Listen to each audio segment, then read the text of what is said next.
Supreme কোর্টে বিরাট ধাক্কা।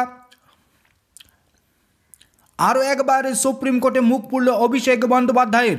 বিচারপতি গঙ্গোপাধ্যায়ের মন্তব্য নিয়ে সুপ্রিম কোর্টে বিচারপতি গঙ্গোপাধ্যায়ের বিরুদ্ধে করা মামলায় সুপ্রিম কোর্টের বিচারপতি স্পষ্ট জানিয়ে দিল, শ্রদ্ধেয় গাঙ্গুলি স্যারের বিরুদ্ধে কোনো মামলা আমরা শুনব না। বিচারপতি গঙ্গোপাধ্যায়ের মন্তব্য নিয়ে যে মামলা আপনি করেছেন সেই মামলাটি এখানে তালিকায় আসবে না, জানিয়ে দিল আদালতের অ্যাসিস্ট্যান্ট রেজিস্ট্রার। আপনি মামলায় যে আবেদন করেছেন সেই সমস্ত কাগজপত্র গুটিয়ে নিয়ে বাড়ি চলে যান। সুপ্রিম কোর্টের রেজিস্ট্রারের পর্যবেক্ষণে জানানো হলো, অভিষেকের আবেদনের কোনো যুক্তিসঙ্গত কারণ নেই। এবার মুখ বাঁচাতে অভিষেকের আইনজীবী সঞ্জয় বসু বলে বসলেন, নতুন করে আমার মক্কেলকে আবেদন করার কথা জানিয়ে দিয়েছে শীর্ষ আদালত। 10ই জানুয়ারি বিচারপতির বিরুদ্ধে সুপ্রিম কোর্টের দ্বারস্থ হন তৃণমূলের সাংসদ। বিচারপতি গঙ্গোপাধ্যায়ের সাম্প্রতিক কিছু মন্তব্য নিয়ে শোরগোল হয়।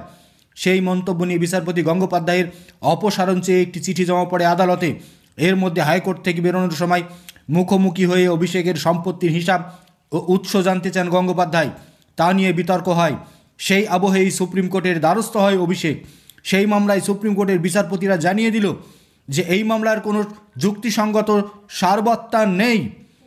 সুপ্রিম কোর্টের অ্যাসিস্ট্যান্ট জেনারেল স্পষ্টই অভিষেক বন্দ্যোপাধ্যায়ের আইনজীবী সঞ্জয় বসুকে মুখের উপর বলে দিলেন, এই মামলার কোনো মেরিট নেই, ভিত্তি নেই।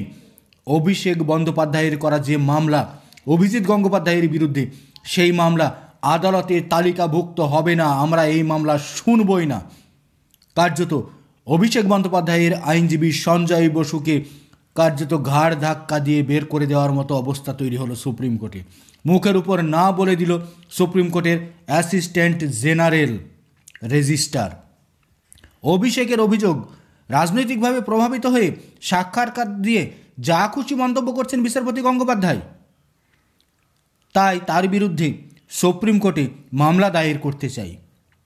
কিন্তু সেই মামলা শুনতেই চাইল না সুপ্রিম কোর্ট।